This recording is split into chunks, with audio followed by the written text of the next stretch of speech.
Hello, everybody. Assalamu alaikum. How are you all?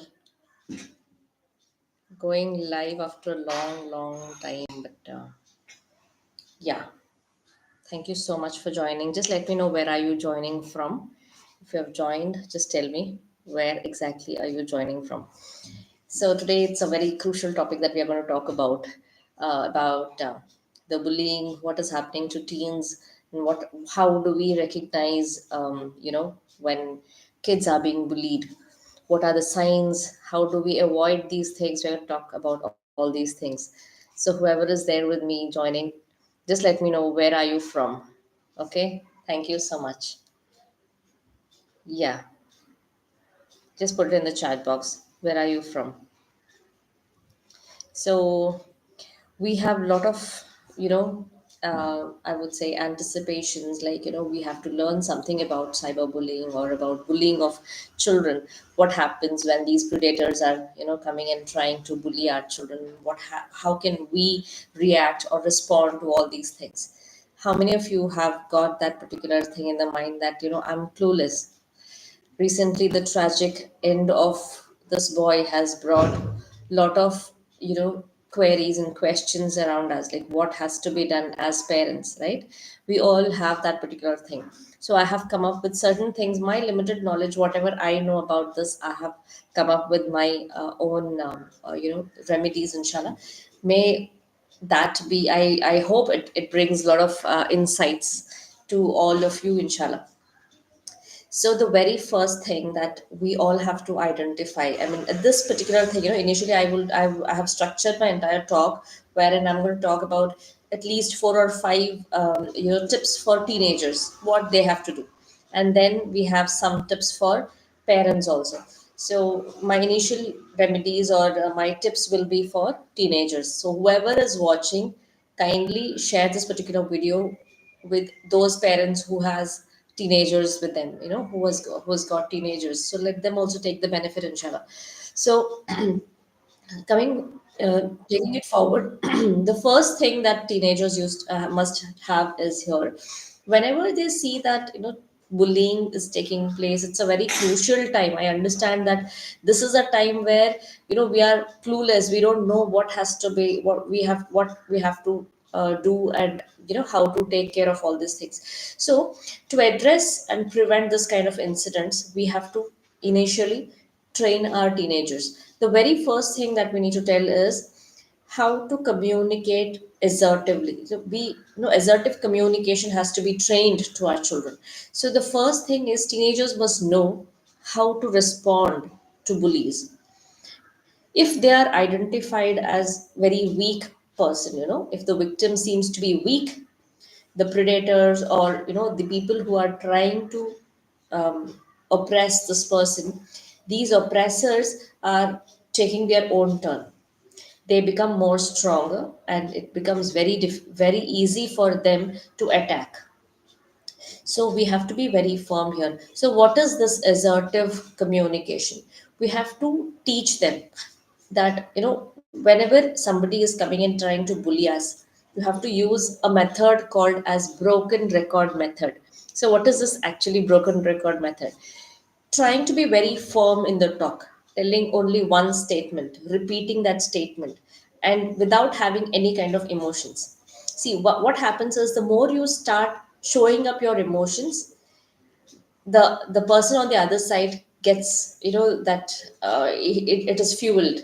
They get a lot of energy to do that things more, to bully more. So it is better that you be very firm, and at the same time no reaction much. It's the same statement you are repeating again and again. For example, you can tell the statement like, stop, I don't like this. Stop it, I don't like this. The more you say this, stop it, I don't like this, without having any kind of emotions. It should not be either like a very fearful sound, nor it should be very aggressive. It's a very calm statement but firm. Okay, and at the same time we have to make sure that we give them, train our children in such a way that they are very, physically also they are firm. They should not be too timid or running away. All these things you should not do. And make sure that they are getting any kind of help, they are searching for help, but it should not be visible outside. So we have to identify, maybe the role plays can make a better, we can have a better, what do you call it, like, it would be better if you have some role plays with your parents. It's actually very good. So you have to repeat this is called, this particular method. If you say this, the broken record method is something very very important for us to understand. Now, the second thing that we all parents need to tell our children is about the digital detox, how cyberbullying takes place, what is going wrong with this, how to limit our children from this, scams and everything. We have to understand, we have to make them understand about the social media exposure. You can't give all your details to them. Even if something goes wrong, we are there with you. These are very important, mandatory for parents to let our children know that if anything goes wrong, we are there with you, don't worry about it, it's okay. So they are, at least they have that confidence that if anything goes wrong, I can still rely upon my parents. Okay. The second thing is safety, education of cyber safety. It's very very important for all of us. I have my video on this, in case anybody needs it, I can even share that link in the description, inshallah. Okay. Then enable privacy settings also, because maybe the two step authentication also, we need to understand. This is very important. Let our children know that this is, you can't set all your passwords, and all the same passwords cannot be used. You have to use alpha numerical passwords. And what happens if, cyberbullying takes place, everything we have to mention beforehand, anticipate all these things and tell them beforehand. Give them some kind of knowledge, so that if this is happening, then we have to do these things. Okay. The third thing that teenagers should know is about their emotional intelligence. How to regulate emotions is very very important, because behavioral therapies can give us a lot of insights about this. Now, if you think about a teenager, of course they are in the peak of their emotions, right? They have 3x emotions. They don't know where to stop, how to stop, so they are just limitless. Now, if that is there, we have to identify that if this particular thing, it happens with our children, then how to make them regulate the emotions, how to stop them from all these, getting exaggerated, or trying to be very aggressive. How can we stop them?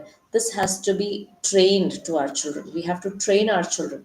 Now, I'm going to tell you one small technique which can help them in regulating their anxiety or panic level.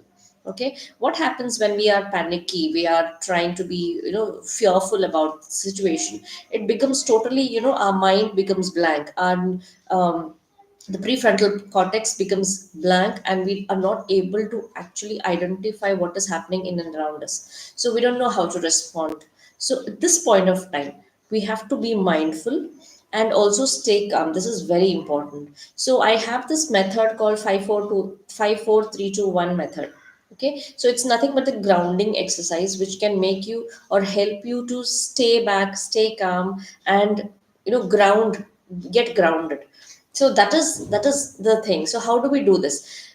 You have to look around and name at least few things here.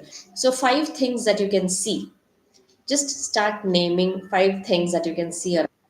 This helps you to get away from anxiety and panic control. Now, what happens is, when you say 5 things that you can see, 4 things that you can touch, and 3 things that you can hear, 2 things that you can smell, and 1 thing that you can taste. What is it that you can do? At that point of time, you start looking around and start naming those objects. Have you all seen Three Idiots, where Amir Khan is telling all is well, when something goes wrong?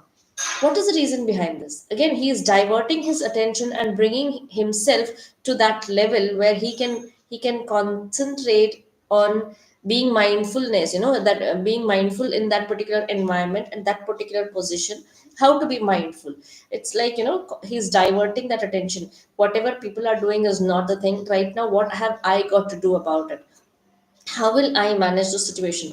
That's what he was telling, and every time it's all is well, all is well. So here also, if you consider this 5 4 3 2 1 technique, it's going to be very very helpful for all of us to stay actually in that particular state, to be in the momentum, like this particular moment, how to stay in that moment, and how to be mindful about that particular time.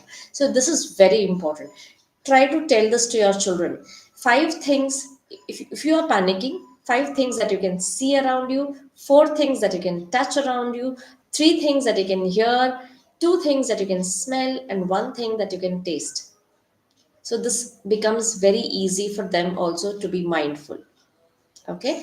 Then the fourth thing that we all as parents need to teach to our children, before going to the fourth point, if anybody is there, yes, I have people watching this particular live. Just let me know where are you from and how do you feel about this particular tips that I'm giving you. Okay. Thank you so much for joining. Can you tell me where are you from? I can't see anything in the chat. Please give me in the chat section. Just try to communicate with me also, inshallah. Okay. So the fourth point, I'm sorry, is about the peer support. Okay, we need to tell our children also that anything happens, we are there. Schools should implement some kind of buddy system in the schools, where they can share their things around.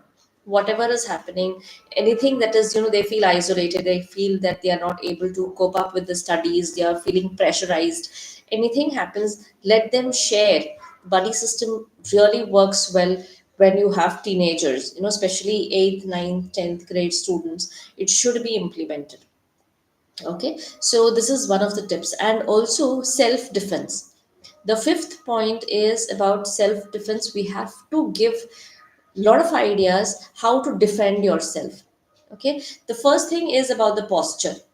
Make sure that their body language, the non-verbal communication of the child should be actually very strong, making them, giving them that kind of assurance that nothing is going wrong. I am strong enough. Okay, so when you give that, that body language, when you show people that I'm strong enough, I don't need to fear anybody, then automatically the persecutor or the oppressor will have a setback. He will have to think for a while whether I have to, deal with this person or not. So we have to tell them, maintain a very good posture. If anybody is trying to bully you, try to not get offended. Don't be scared about it. And then use one loud and firm voice. Okay, it could be somewhere like, you want to help people. You can say that, I need help. Maybe if somebody, you can see somebody, you can ask for help, but be very firm, and your loud voice. And keep distance also from the person. Don't go very close to the person. Even if the person is coming towards you, you can have your, palm strike method, or where you can hit with your palm, to disorient the person temporarily. You can do this. Hit the person to the nose, or this part, maybe the nose and the mouth part, and hit him so that, it gets disoriented, or he gets disconnected right at that point of time. So self defense, there are a lot of self defense tactics we can give our children here as well. Okay. Next, if I have to talk about the parents, what parents need to do. As parents, early identification of all these signs is very important. We have to know about their behavioral mapping, what we need to do, right? Yes. Walaikum salam. So this is very important. Yes, Shafana. Walaikum salam. Okay, so what happens here is, early in a very early age, we need to identify what is happening. So first thing is emotionally, how do we identify emotional behaviors of the child? If it is changing, how do we identify? If we see that there are sudden mood swings in the child's behavior, or if you feel that there is loss of self confidence, the child is not confidently doing the things as earlier, he's lacking that confidence anywhere, maybe like, going to the dark room, or somewhere when he's going alone, he's getting scared. Try to understand, if this is there, then emotionally some kind of changes are happening. Or if the child is trying to cry very often, He's crying for a little things also, very little things also. He's trying to cry and ask for your attention. He's seeking your attention, or that emotional outburst is happening very often. It's a sign of distress again. Then if there's a lot of irritation, or irritability, or kind of frustration every time, it is again the emotional sign. It is reacting negatively. Then if he is trying to socially avoid the situations, like going to meet his friends or having a party at home, doesn't want to do it, that means he is emotionally disturbed. How can we identify the physical signs? The physical signs, which are sometimes unexplained injuries, maybe the cuts, the bruises that they get in the body. They may say that initially I just fell off and got hurt. But if it is happening often, or some unusual places, you can see those cuts or wounds, that means we will have to highlight this. We will have to ask secretly what is going wrong. Is there anything that you need my help? Okay. Then if the child is frequently complaining about headaches or stomach pain, we must address this as early as possible. If the child is not able to have uninterrupted sleep, is getting that troubled sleep, that means maybe the nightmares are going to disturb him. Maybe he is having that emotional turmoil. It indicates that this is something emotionally he is disturbed, or it's not, he is not okay. If he is complaining of appetite, loss of appetite, he's not feeling hungry, that means again, it is stress related changes that we need to identify. So far, how is it going? Thank you so much. If anybody is there, let me know where are you from. Okay, and what is the age group your children are? What age group your children are? Then let me know about it. Okay, yeah. Thank you. Now, if I have to talk about this, academic changes, or you can see those changes in the academics also. If the child is physically, mentally unfit, what happens is it is directly getting impacted in their academics. They're not able to get that, grades. Maybe if you can see those grades getting declined, it means again, they're not able to focus, not able to concentrate in studies. It's the sign that you need to address. If the child is reluctant to go to school, the child is not feeling like, okay, this is not the way, I can't go, mama, today I need leave, I'm not well, or some other excuse, and they just leave that, they don't want to go to school, again, the sign of danger. Something is happening in the school which we need to address. Or maybe on the way, not in the school, somewhere on the way also, probably there are chances that the child is getting bullied. If the child is refusing to participate in any school activities, it could be the group activities, it could be some kind of actions that are taking place with the peers or seniors. So if that is there, again, the group activities, if the child is not willing to participate, we need to identify what is that particular program, or why that person is avoiding, why my child is avoiding all these things. Now, if the child is trying to destroy the books, or maybe the your clothes, doesn't want, he's tearing off his uniforms, or maybe tearing the papers off his books, that means again it's a sign that we need to cater to. This is the possible signs that we can't ignore. This is the evidence that there is some kind of bullying taking place. Now, if I have to talk about the social changes, what are those social changes that we can see in our children? They are either avoiding or fearing about social media. They are not, they just don't want to talk to people in on social media. Okay, they avoid all these cyberbullying and all that. They are very much scared, or they are suddenly trying to delete all the contacts. They don't want to have any contacts. They want to block or delete the contacts which is there in the phone. Or they are trying to avoid the calls and messages of certain people. Okay, maybe their seniors or their juniors, or their classmates. This particular one group, they don't want to talk to people. They are avoiding their calls and messages, or they are talking less about their friends and school at home. They're not talking much about it. That means we have to take into consideration that there is some warning sign we have to consider.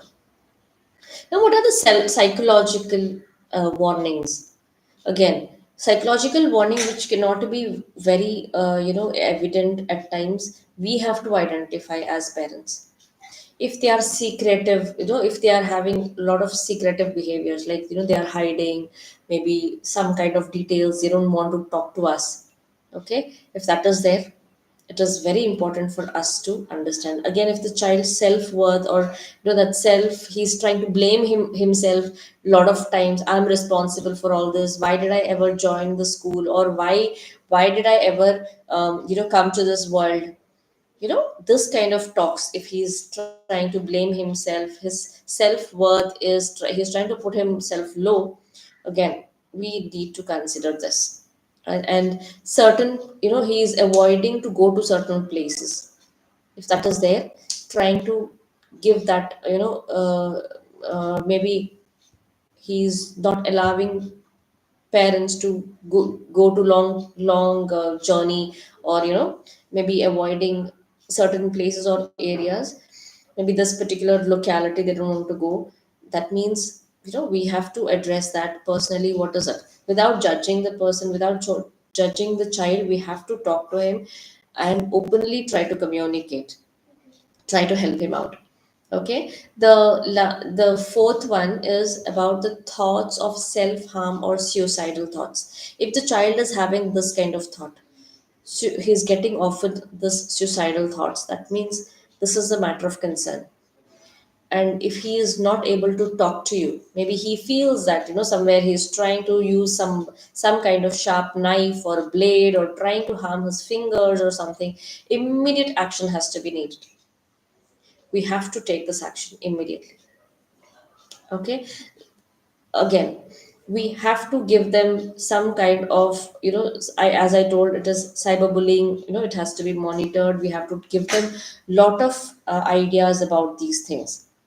Not just that, even the zero tolerance policies, we have to make them identify that what are those things, like going to we have to prevent these kinds of bullying that is taking place. And there are organizations, there are people to support us. Let the child know about it. Okay, counseling sessions, mental health organizations are there, a lot of things can be there to help them out. But we as parents need to tell them that if anything goes wrong, there are people who can help us out. Okay, and then we need to give them, even like for a long term strategy, if we have to talk about, we can give them some kind of anti bullying helpline numbers also. Okay, we need to give them some kind of helpline numbers which can give them that confidence that if anything goes wrong, there are people by my side who can help me out. Okay, I'm sure this can help a lot of people here. And I can assure you that these things, when we tell to our children initially, it becomes a great benefit. I mean, we have to be proactive in this kind of patients. It's not that once we face them, we have to talk about it. No, we need to be proactive. We have to anticipate what can be the cause here. What in what ways we can try to eliminate these kind of thoughts and these kind of incidents. So we as parents need to take stern action. We have to be very firm, and we need to talk about this with a lot of other parents also, like-minded people, discuss about this issue and come up with a solution like this. If you have any solution apart from all these things, just let me know in the comment section. I would be more than happy to know about it. And yeah, so that, if you have anything more to ask, just let me know. I'm there to help you out. Yes. Yeah, may I know where are you from? Yeah, your place where you are watching me from. Just let me know about it.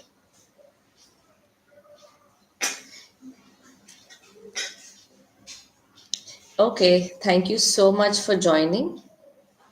And that's what I would pray, that may Almighty bless all of our children, have their safe, secure future, and may all these, whatever has happened, the tragic incident that has happened in Kochi, in Kerala, may the family also, have that courage and that patience to bear that loss. With this, I would like to end up my particular talk here, my live session. Jazakallah for joining. Thank you so much.